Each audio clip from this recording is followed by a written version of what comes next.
नमस्कार। Welcome to my channel Durgesh sir 98.0। दोस्तों, आज मैं फिर से आपके बीच में उपस्थित हूँ एक नए वीडियो के साथ, एक नए एक्सिलरी वर्ब का प्रयोग सिखाने के लिए। जी हाँ दोस्तों, आपने देखा होगा हम में से बहुत से लोग ऐसे हैं जो ये राग अलापते रहते हैं कि भैया मुझे तो इंग्लिश आती नहीं है, मुझे इंग्लिश से बहुत डर लगता है। और बहुत से लोग ये बहाना करके मेन मुद्दे से कतरा जाते हैं। तो ये मत आप कहिए कि मुझे इंग्लिश आती नहीं, बल्कि आप ये कहिए कि आप इंग्लिश सीखना चाहते नहीं। दोस्तों, ज़रा विचार कीजिए कि अगर आप किसी चीज़ को चाहें, सीखना चाहें और वो आप सीख ना पाएँ, क्या ऐसा संभव है? अगर हम किसी भी चीज़ में मन लगाकर सीखने की कोशिश करेंगे, तो वो निश्चित रूप से हमको ज़रूर आ जाएगी दोस्तों। लेकिन बस समस्या यही है कि हम लोग केवल राग अलापने के आदी बन गए हैं। शिक्षाप्रद वीडियो देखना नहीं चाहते, मनोरंजन से जी नहीं भरता। कुछ जो ज्ञानवर्धक चीज़ें हमारे जीवन के लिए लाभदायक हैं, जिन्हें हम पढ़कर समझकर अपने अलावा अपने घर में भी बच्चों का, अपने घर के फैमिली मेम्बर्स का नॉलेज बढ़ा सकते हैं, ऐसे वीडियो हम देखना ही नहीं चाहते। तो हमारा ज्ञान कैसे बढ़ेगा?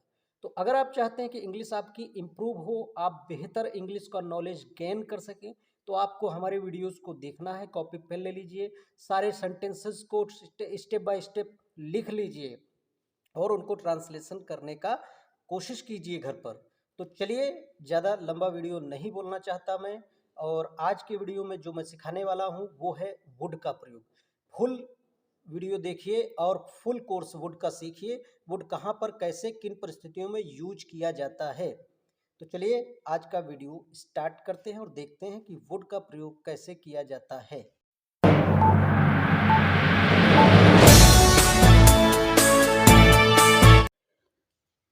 हेलो दोस्तों, चलिए आज हम आपको सिखाते हैं कि वुड का प्रयोग आप लोग कैसे कर सकते हैं।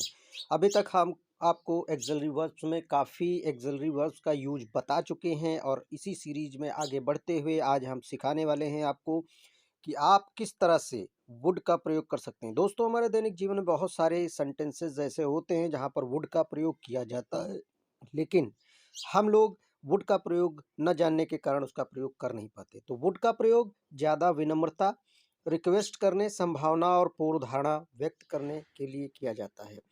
जी हाँ दोस्तों, इसको ज़्यादा समझने के लिए आपको आगे बताए गए सारे सेंटेंसेस को ध्यानपूर्वक समझना होगा।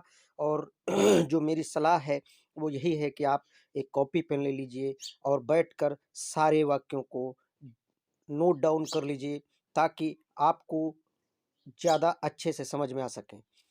देखिए दोस्तों, जब तक आप इनका मौखिक या लिखित रूप से सेंटेंसेस का उपयोग नहीं करेंगे, तब तक आपकी समझ में कुछ भी आने वाला नहीं है। क्योंकि इंग्लिश हो या कोई भी सब्जेक्ट हो, अभ्यास से ही विद्या वर्धते। एक संस्कृत में कहावत है, अभ्यासेन विद्या वर्धते। तो विद्या को बढ़ाने के लिए आपको अभ्यास करना पड़ेगा। तो पहला सेंटेंस हम देख लेते हैं, जिसमें साफ साफ लिखा हुआ है, क्या तुम मेरा एप्लीकेशन फॉर्म भर दोगी। आप समझ सकते हैं इसमें रिक्वेस्ट की जा रही है, would you fill up my application form. इस तरह से इसको हम इंग्लिश में ट्रांसलेट कर सकते हैं, would you fill up my application form. इसी तरह से जितने भी सारे सेंटेंसेस हम आपको बताने वाले हैं वो बहुत ही बेहद अच्छे हैं, समझ में आएंगे आपके। बस आपको ध्यान से समझना है और उनको ट्रांसलेट करने की प्रैक्टिस भी आपको करनी है। प्रिय विद्यार्थियों, जब तक आप लोग प्रैक्टिस नहीं करेंगे आपकी समझ में कुछ भी नहीं आएगा। अगला सेंटेंस है, क्या इस बारे में तुम मुझे 12 बजे याद दिलाओगे।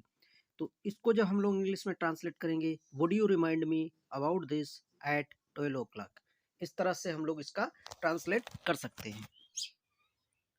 क्या तुम मुझे अंग्रेजी सिखाओगे। इसमें भी, इस सेंटेंस में आप ध्यान दीजिए, इसमें भी हम रिक्वेस्ट कर रहे हैं कि क्या आप मुझे अंग्रेजी सिखाओगे। तो जी हाँ दोस्तों, हम जब भी किसी से पोलाइटली या विनम्रतापूर्वक कोई भी रिक्वेस्ट करेंगे तो वहाँ पर हम वुड का प्रयोग करेंगे। तो हम इसको इंग्लिश में ट्रांसलेट करते हैं, would you please teach me English language. Would you please teach me English language. दोस्तों, बेहद आकर्षण पैदा करने वाला ये हमारा जो वर्ड है वुड, जब भी हम इसका उपयोग सीख जाएंगे और अपने दैनिक जीवन में इंग्लिश स्पीक करेंगे, बोलेंगे, तो बहुत ही प्रभावशाली होगा, क्योंकि वुड जो है हमारी लैंग्वेज में आकर्षण पैदा करता है। तो आपको बने रहना है, बहुत ध्यानपूर्वक समझना है और पूरा वीडियो देखना है दोस्तों। फुल वीडियो आपने अगर नहीं देखा तो समझ लीजिए आपकी समझ में कुछ नहीं आएगा। क्या तुम कमरा ठीक-ठाक करने में मेरी मदद करोगी? यहाँ पर भी रिक्वेस्ट है, would you help me to set the room? इसमें भी देखिए रिक्वेस्ट की जा रही, इसलिए हम लोग इस वुड का प्रयोग वाक्य के आरंभ में ही कर देते हैं। इससे पहले हमने आपको कुड का भी प्रयोग बताया है, क्योंकि कुड का भी प्रयोग विनम्रता और संभावना व्यक्त करने के लिए किया जाता है। उसी प्रकार वुड का भी प्रयोग किया जाता है। दोस्तों मैं आपको बता देना चाहता हूँ कि विल जो होता है वो विल हम लोग जो फ्यूचर इंडेफिनिट टेंस में विल और शैल प्रयोग करते हैं, तो विल का जो पास्ट टेंस होता है उसी को वुड कहा जाता है। जिस तरह से कैन का पास्ट टेंस कुड होता है, ऐसे ही विल का पास्ट टेंस वुड होता है। जी हाँ दोस्तों, लेकिन इसका उपयोग ज़्यादातर इनडायरेक्ट बनाते समय हम लोग करते हैं। जब जिन वाक्यों में विल दिया होता है, उसको जब हम लोग ट्रांसलेट करते हैं या जब हम उसको इनडायरेक्ट में परिवर्तित करते हैं, तो हम शैल का शुड कर देते हैं और इसी तरह से विल का वुड कर देते हैं। जी हाँ दोस्तों, ध्यान दीजिएगा कि जब भी हम लोग डायरेक्ट इनडायरेक्ट बनाएंगे, तो डायरेक्ट इनडायरेक्ट जो हमारा है वो हाई स्कूल और इंटर वाले बच्चों के लिए बहुत इम्पोर्टेंट है, क्योंकि उनकी परीक्षाओं में पूछा भी जाता है। तो हम लोग जब भी डायरेक्ट डायरेक्ट में वाले सेंटेंसेस में जहाँ पे विल दिया होगा, उसको इनडायरेक्ट बनाते समय वुड में परिवर्तित करेंगे। इसीलिए यहाँ पर विल का पास्ट टेंस वुड बताया गया है। चलिए अगला ये सेंटेंस हम लोग देख लेते हैं। उसने कहा कि वह मेरे लिए गाना गाएगी। दिस इज इनडायरेक्ट सेंटेंस, तो I would like to translate in English now. She said that she would sing for me. उसने कहा कि वह मेरे लिए गाना गाएगी। इस तरह से ये हमारा इनडायरेक्ट सेंटेंस था, उसको हमने इंग्लिश में ट्रांसलेट किया है। She said that she would sing for मी। इसी तरह से अगला सेंटेंस देख लीजिए। मैं जानता था कि वह मेरे प्रस्ताव पर सहमत नहीं होगी। जी हाँ, इसको देखिए हम लोग ट्रांसलेट करते हैं। I knew that she would not agree to that proposal. I knew that she would not agree to that proposal. मैं जानता था कि वह उस प्रस्ताव पर सहमत नहीं होगी। इस तरह से हम लोग ट्रांसलेट कर सकते हैं। दोस्तों मैंने आपको बताया कि अगर आप इन सेंटेंसेस का रिवीजन आप घर पे नहीं करेंगे, बनाएंगे नहीं कॉपी पे, ट्रांसलेट नहीं करेंगे, तो आपको समझ में कुछ भी नहीं आने वाला है। नेक्स्ट स्टेप जो है, वुड का प्रयोग रेदर के साथ भी किया जाता है। इसमें वरीयता या तरजीह व्यक्त करने के लिए इसका उपयोग किया जाता है। जी हाँ, अगर हम किसी चीज़ को, दो चीज़ों में हमें किसी एक चीज़ को ज़्यादा पसंद करते हैं या उसको चुनते हैं, तो वहाँ पे हम लोग वुड के साथ रेदर देन का भी प्रयोग करते हैं। तो आप इस वाले वाक्य को देखेंगे तो आप समझ जाएंगे, समझने की कोशिश करिए। जैसे बस का सफ़र काफ़ी थकावट भरा है, मैं बस की अपेक्षा ट्रेन में जाना ज़्यादा पसंद करूँगा। यहाँ पे देखिए, bus journey is quite tiring, I would rather go by train than bus. Rather का मतलब किसी चीज़ को ज़्यादा महत्व देना या उसको चुनना। वहाँ पे हम लोग वुड के साथ रेदर का प्रयोग कर देते हैं। जब हम दो चीज़ों में से किसी एक चीज़ को ज़्यादा पसंद करते हैं, तो वहाँ पर वुड के साथ रेदर का प्रयोग करते हैं। जैसे इस वाक्य में देखिए, मैं कोल्ड ड्रिंक की अपेक्षा कॉफ़ी लेना पसंद करूँगा। तो हम यहाँ पे बनाएंगे I would rather have coffee. I would rather have coffee than cold drink. जिस चीज़ को हम पसंद नहीं करते, उस वर्ड की मीनिंग हम देन के बाद लिखते हैं और आई वुड रेदर पहले लगा देते हैं, और जिस चीज़ को हम पसंद करते हैं उसकी मीनिंग रेदर के तुरंत बाद लगा देते हैं। इसी तरह से अगला देखिए, मैं ससुराल जाने की अपेक्षा अपनी छुट्टी रद्द करना पसंद करूँगा।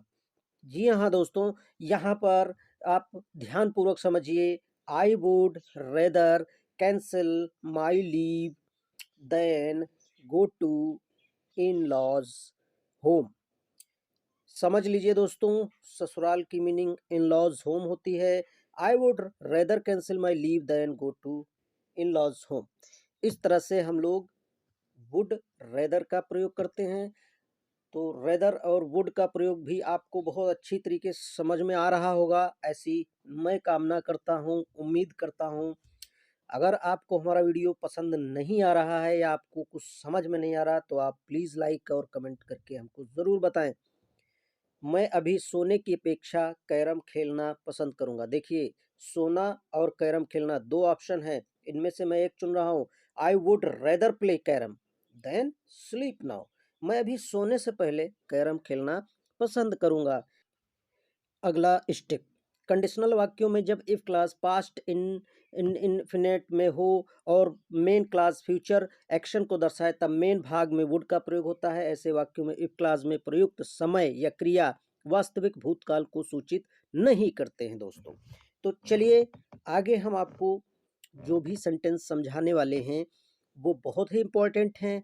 आपको बहुत ही कंसंट्रेट होकर इन वाक्यों को समझना है, क्योंकि इंग्लिश सीखना सबके बस की बात नहीं है दोस्तों। इस पे मैं आपको बता देता हूँ, इंग्लिश खेल नहीं है बच्चों का, इंग्लिश सीखना खेल नहीं है बच्चों का, तेल निकल जाता है अच्छे अच्छों का। तो बहुत ध्यान से समझिए आप लोग। यदि वह लड़का मेरे कमरे में आया तो मैं जोर से चिल्लाऊंगी। If that boy come into my room I would shout loudly. इस तरह से इसको ट्रांसलेट करेंगे। कंडीशनल वाक्य हैं दोस्तों, इसमें देख लीजिए कंडीशनल वाक्यों में कैसे हम इसका प्रयोग करते हैं। अगर उसने मुझे गाली दी, इसमें भी कंडीशन है, अगर उसने मुझे गाली दी तो मैं उसे थप्पड़ मार दूंगा, अन्यथा ऐसी कोई सिचुएशन नहीं होगी। तो कंडीशनल वाक्यों को किस तरह से हम वुड के साथ प्रयोग कर सकते हैं, वो इसमें हम आपको समझा रहे हैं। इफ के साथ देखिए, इफ ही अब्यूज्ड मी, यदि उसने मुझे गाली दी, आई वुड स्लैप हिम, तो मैं उसे थप्पड़ मार दूंगा। तो यहाँ पे if he abused me I would slap him ऐसे बनाएंगे। इफ वाले सेंटेंसेस जो होते हैं, कंडीशनल वाले सेंटेंसेस, उसमें हम लोग वुड का प्रयोग किस तरह से करते हैं ये आपको बताने की कोशिश कर रहे हैं। अगर उसने वह ऑफिस ज्वाइन नहीं किया तो उसकी नियुक्ति रद्द हो जाएगी। देखिए, अगर उसने ऑफिस ज्वाइन नहीं किया तो उसकी नियुक्ति रद्द हो जाएगी। तो इसको ट्रांसलेट करेंगे, if he did not join that office his appointment would be cancelled. इसमें देखिए, ये हमारा जो कंडीशनल वाक्य है, इसमें हम लोग वाक्य के अंत में थर्ड फॉर्म का ही प्रयोग करेंगे। ठीक है, इसके बाद जो अगला स्टेप है, तो उसमें जो सेंटेंसेस हम आपको बताने वाले हैं उनके ये नियम है। जब हमें इच्छा व्यक्त करनी हो या सलाह देनी हो या किसी पुरानी आदत के बारे में बात करनी हो तो वुड का प्रयोग करते हैं। देखिए, जैसे ये वाला वाक्य मैं आपको बता देता हूँ। हमको जहाँ पे किसी को सलाह देनी है या फिर हमको किसी पुरानी आदत के बारे में कोई बात बतानी है, तो वहाँ पर भी हम लोग वुड का प्रयोग कर सकते हैं। जैसे मैं डॉक्टर बनना चाहता हूँ, ये मेरी इच्छा है। यहाँ पे I wish to be a doctor, इस तरह से। तो अगर मैं डॉक्टर बनना चाहता हूँ, इसको मैं ट्रांसलेट करूँ, अपनी इच्छा व्यक्त करूँ, तो भी मैं वुड का प्रयोग कर सकता हूँ। I would like to become a doctor, I would like to become a doctor. यहाँ पर भी हम लोग वुड का प्रयोग कर सकते हैं, क्योंकि मैं यहाँ पे अपनी इच्छा को व्यक्त कर रहा हूँ। इसी तरह से अगला देखिए, मैं चाहता हूँ तुम उसके पिताजी की मदद करो, ये भी मेरी इच्छा है। This is also my wish. तो यहाँ पर भी मेरी इच्छा प्रकट हो रही है, तो मैं इसको भी उसी तरह से ट्रांसलेट करूंगा, वुड का प्रयोग करूंगा दोस्तों। यहाँ पर I would wish you would help her father, मेरी इच्छा है कि तुम उसके पिताजी की मदद करो। I wish you would help her father. मैं ऐसी आशा करता हूँ कि तुम उसके पिता, इसका अर्थ तो ये भी निकलता है, मैं ऐसी आशा रखता हूँ कि तुम उसके पिताजी की मदद करोगे। लेकिन अगर करो ऐसा शब्द आ जाता है, तब भी वहाँ पे वुड का प्रयोग आप करेंगे। मैं चाहता हूँ मैं मेरी जिंदगी की आखिरी सांस तक कार्य करूँ, यहाँ पर भी इच्छा प्रकट हो रही है।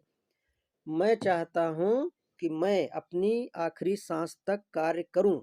तो यहाँ पर भी हम इसको ट्रांसलेट करेंगे, I wish I would work till the last breath of my life, इस तरह से, ठीक है।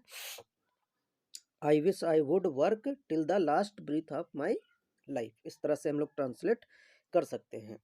अगला देखिए, मैं तुम्हें अभी इस नौकरी को छोड़ने की सलाह नहीं दूंगा। मैं तुम्हें अभी इस नौकरी को छोड़ने की सलाह नहीं दूंगा। तो आप देखिए यहाँ पे सलाह दी जा रही, तो हम सलाह वाले वाक्यों को किस तरह से बनाएंगे, उसमें भी हम वुड का प्रयोग करेंगे। I would advise you not to leave this job now.